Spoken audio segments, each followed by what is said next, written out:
देखिए, मैं घरानेदार बिहार का एक घरानेदार संगीतज्ञ परिवार से बिलॉन्ग करता हूँ। मिश्र नाहर परिवार और भागलपुर घराना हम लोगों का, ख्याल का घराना है जो संगीत, शास्त्रीय संगीत का एक बड़ा ही प्रमुख माना जाता है शास्त्रीय संगीत में। दोस्तों, आज राइजिंग बिहार चैनल पर साहित्य यात्रा के अंतर्गत हम पुनः उपस्थित हैं। राइजिंग बिहार का साहित्य संपादक सिद्धेश्वर। दोस्तों, कहते हैं बदन पर जिसके शराफत का पैढ़न देखा, बदन पर जिसके शराफत का पैढ़न देखा, वह आदमी भी यहाँ हमने बदचलन देखा। खरीदने को जिससे कम थी दौलते दुनिया, खरीदने को जिससे कम थी दौलते दुनिया, किसी कबीर की मुट्ठी में वो रतन देखा। कबीर की मुट्ठी में हमने जो रतन देखा, वो शख्स आज हमारे बगल में उपस्थित हैं, राजकुमार नाहर जी, जो आकाशवाणी और दूरदर्शन, दोस्तों आकाशवाणी और दूरदर्शन से तमाम लोग परिचित हैं, आप सभी लोग परिचित हैं। लेकिन इसमें जो कार्यक्रम आते हैं उसके पीछे कितनी अहम भूमिका का निर्वाह होता है हमारे निदेशक साहब का, वह किसी से छिपा हुआ नहीं है। आइए हम ऐसे शख्स से आपको आज परिचित करवाते हैं जो सिर्फ साहित्य ही नहीं, साहित्य के अतिरिक्त संगीत के प्रति वो असीम आस्था रखते हैं। हमारा आशय है राजकुमार नाहर जी से, जो दूरदर्शन और आकाशवाणी के निदेशक हैं। नमस्कार नाहर साहब। बहुत बहुत नमस्कार सिद्धेश्वर जी। सबसे पहले तो राइजिंग बिहार जो चैनल है उसको मैं हृदय से और उसके दर्शकों को हृदय से प्रणाम करता हूँ, नमन करता हूँ। और जो साहित्य यात्रा के क्रम में आप मुझे मतलब दूसरा मैं व्यक्ति हूँ जिसके साहित्य और संगीत की यात्रा को आप अपने चैनल के माध्यम से दर्शकों को, श्रोताओं को दिखाएंगे। उन तमाम दर्शकों को भी मैं प्रणाम करता हूं और मैं आभारी हूं सिद्धेश्वर जी आपका, क्योंकि आप इतने खुद बड़े कवि, कथाकार, साहित्यकार हैं जो बिहार ही नहीं बल्कि देश के उन तमाम शहरों में जाकर आपने बिहार का पताका फहराया है साहित्य जगत में। तो इसके लिए मैं आपको भी हृदय से शुभकामना देता हूं कि एक अच्छी कोशिश आपने की है। और मुझे लगता है कि बिहार ही नहीं, आप उन तमाम बिहार के डिस्ट्रिक्ट के ऐसे कवि कथाकार को जोड़िए जो इस क्षेत्र में अपना पूरा जीवन लगा दिए हैं, और जो नए कथाकार कवि हैं, साहित्यकार हैं, जो अगली पीढ़ी हमारी जो आने वाली है, उन लोगों को भी आप आगे बढ़ाइए। तो ये निश्चित तौर पर नाहर साहब, हम आपके शुक्रगुजार हैं और निश्चित तौर पर आप भी इसी उद्देश्य से जुड़े हुए हैं। बिल्कुल। अपने मंच के माध्यम से आपने पुराने सभी साहित्यकारों को एक समान रूप से आप उसको स्थान दे रहे हैं, आगे बढ़ा रहे हैं, और आपकी शुभकामना का आशीर्वाद हमें मिलेगी तो निश्चित तौर पर हम भी इस क्रम में आगे बढ़ ही रहे हैं और आगे बढ़ेंगे। इस क्रम में मैं नाहर साहब जानना चाहता हूँ कि मुझे पता है कि आपको संगीत के प्रति अथाह प्रेम है, साहित्य के प्रति तो है ही। अब आप साहित्य और संगीत को लगभग मानते हैं कि दोनों साथ साथ चलती है। बिल्कुल। मैं चाहूँगा आपके संगीत की जो प्रेरणा या संगीत के प्रति जो रुचि जागी, वह आपको कब से जागी और कैसे जागी? देखिए, मैं बिहार का एक घरानेदार संगीतज्ञ परिवार से बिलॉन्ग करता हूँ, मिश्र नाहर परिवार और भागलपुर घराना हम लोगों का, ख्याल का घराना है जो संगीत, शास्त्रीय संगीत का एक बड़ा ही प्रमुख माना जाता है शास्त्रीय संगीत में। ख्याल का, जैसे ध्रुपद होता है, ठुमरी दादरा होता है, उसी तरह से हम लोगों का भागलपुर में। और घराना क्या, मैं ये कहूँगा कि संगीत के साधक के रूप में हमारा पूरा परिवार साधनारत रहा है पिछले 7 पीढ़ियों से। तो चूँकि मेरे ब्लड में ही संगीत है तो इसके प्रति तो उसी तरह से लगाव रहा है। और रह गया साहित्य की बात, तो संगीत और साहित्य दोनों एक दूसरे के पूरक हैं। और मैं आपको बताऊं कि हमारा वो पिछले 7 पीढ़ियों से ही साहित्य के प्रति रुचि इसलिए भी है क्योंकि संगीत में हम लोगों के घराने में दास पिया उपनाम से बंदिशों की रचना होती है। जैसे कविताएं जो होती हैं वो बंदिश कहलाती है शास्त्रीय संगीत में।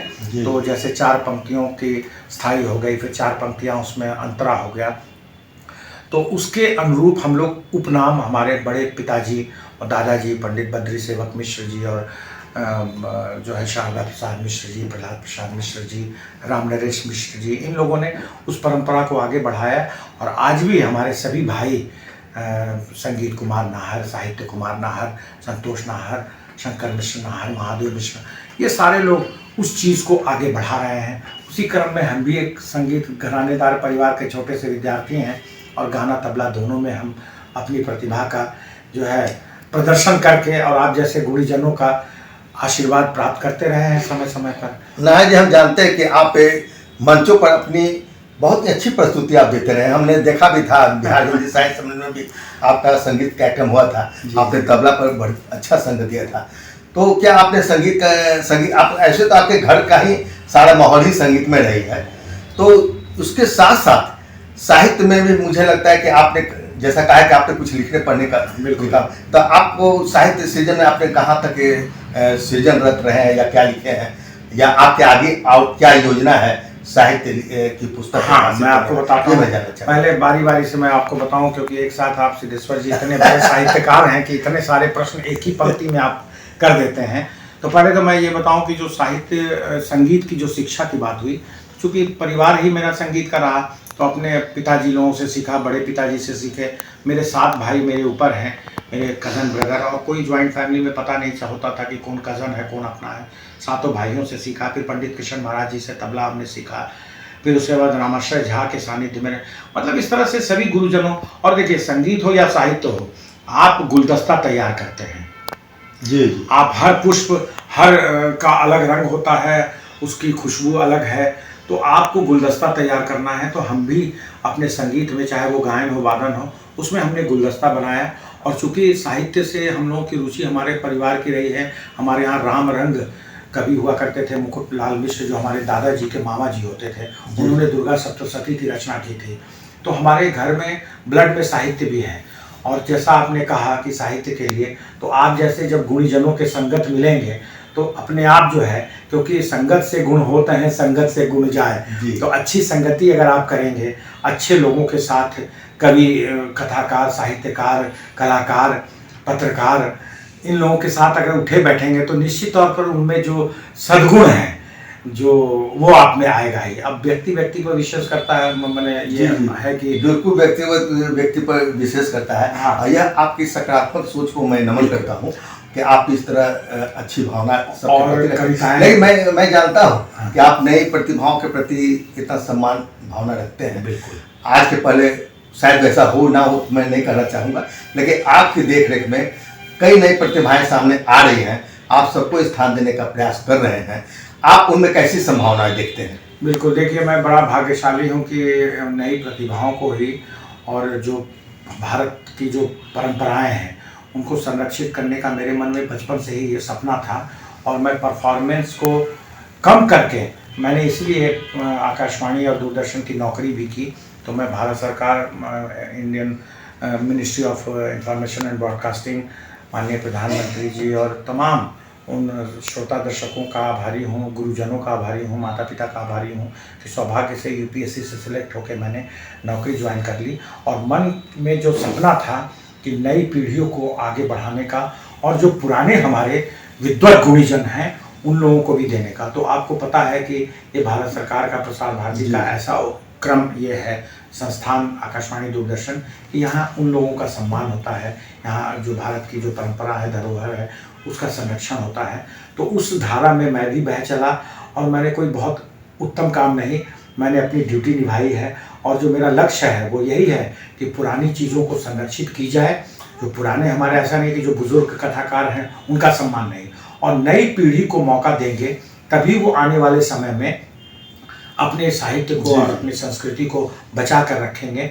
और वो हमारा देश जो है, जो हमेशा से गुरु देश के रूप में माना जाता रहा है, वो हमेशा उसका जो झंडा है वो नंबर 1 पे फहराता रहेगा। जी, बिल्कुल सही आपने नाहर जी बोला, बहुत ही उत्कृष्ट विचार आपके हैं।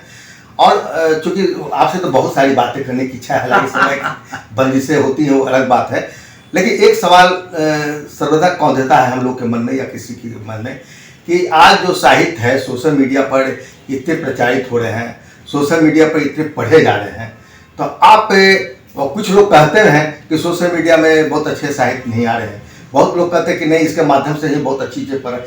आप इसके प्रति आपका क्या नजरिया है? देखिए, हर व्यक्ति का अपना रंग रूप, उसके विचार, उसकी सोच, उसकी धारणाएं अलग अलग होती हैं।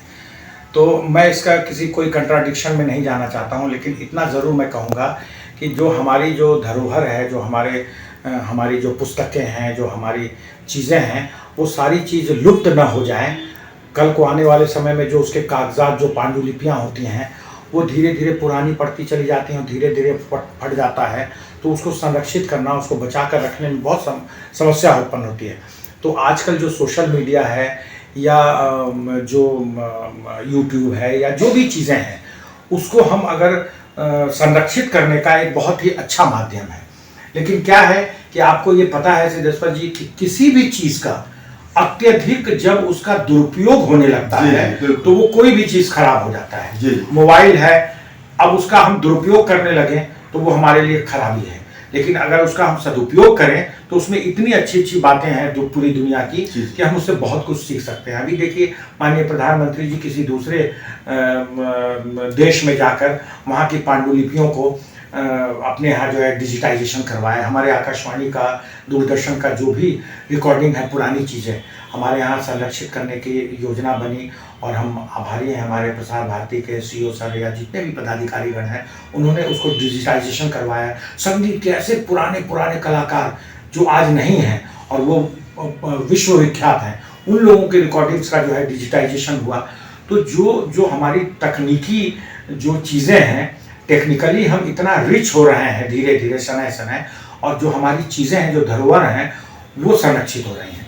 तो हमारा जो सोशल मीडिया है, उस पर अगर हम अच्छी चीज़ें दिखाएंगे तो हमारी अगली पीढ़ी उससे लाभान्वित होगा। निश्चित तौर पर आपने कहा था कि समय के साथ आदमी को चलना भी चाहिए। समय के साथ हमें उस धारा में अगर हम नहीं चलेंगे, अब कंप्यूटर कहाँ था, आप तो कभी मोबाइल नहीं देखे होंगे, लेकिन आज के डेट में आप मोबाइल देखने लगे, उसके साथ आप फ्रेंडली हो गए, आपके बच्चे फ्रेंडली हो गए, सारा परिवार, पूरा देश, अब सब्जी वाला से लेके और हाई लेवल के हर व्यक्ति मोबाइल से सारे पेमेंट्स की व्यवस्था देख लीजिए, ऑनलाइन हो गया।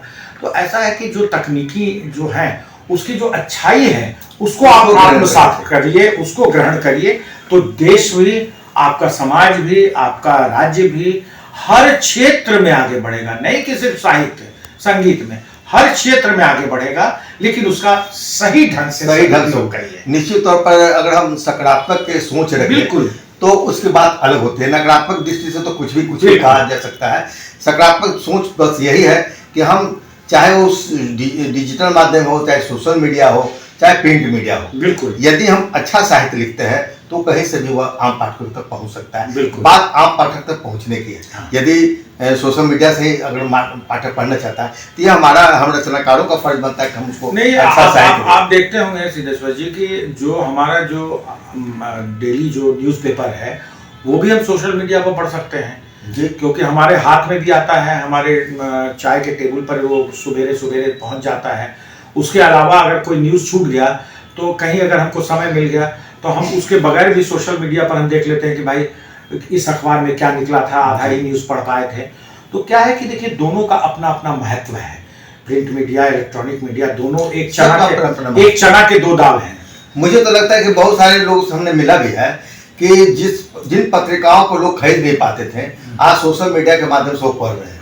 तो आम पाठकों तो मुझे लगता है कि वो ज़्यादा प्रचारित और प्रसारित हो रही है। आप समझ लीजिए कि सोशल मीडिया पर पढ़ने से उनका ज्ञान तो बढ़ा ही, दूसरी चीज़ की जो अगर किसी स्तर से अगर थोड़ा सा आर्थिक रूप से अगर कमज़ोर है और कोई ऐसा अगर है जो हम खरीदने की स्थिति में नहीं है, तो हम सोशल मीडिया पर उसको पढ़ के अपने ज्ञान में वृद्धि कर रहे हैं।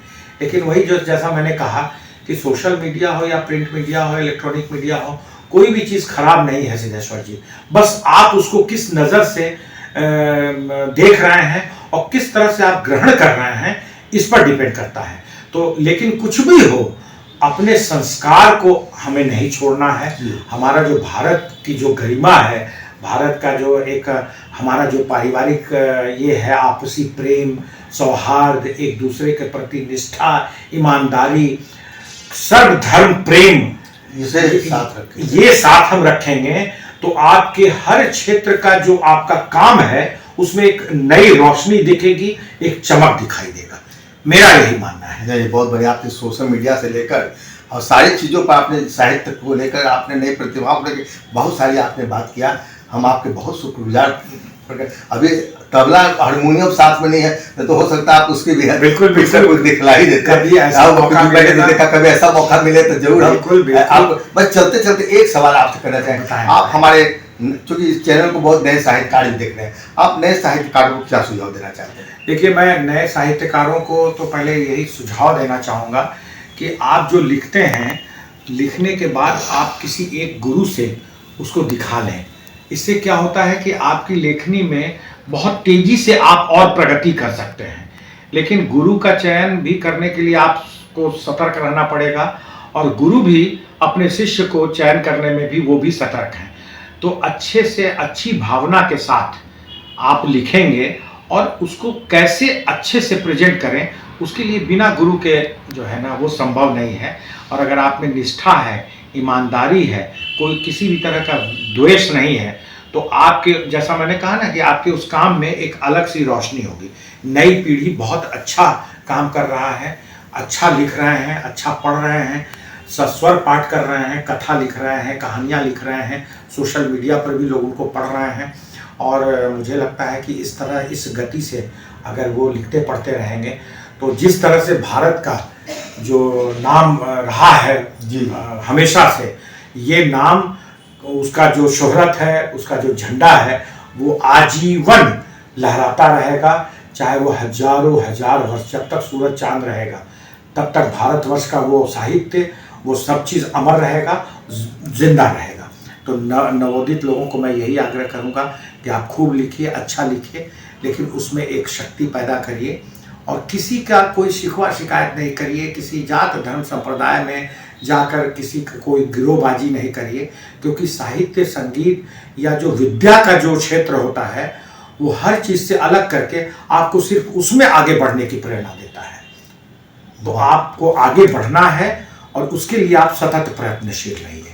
बहुत बहुत धन्यवाद नाहर साहब, आज हमें कुछ समय देने के लिए। हम पुनः आपसे मुलाकात करना चाहेंगे, और कभी आपका संगीत भी सुनेंगे। बिल्कुल, आप लोगों को भी, आपकी पूरी टीम को बहुत बहुत धन्यवाद कि आपने मुझे मौका दिया, और मेरा नंबर दूसरे नंबर पर ही आ गया, ये मेरे लिए बहुत खुशी की बात है। बहुत बहुत धन्यवाद सिद्धेश्वर जी आपको। तो दोस्तों, अभी आप जो छोटी सी भेंट वार्ता आपने देखा, नाहर साहब ने कई महत्वपूर्ण बातें आपके सामने रखा है।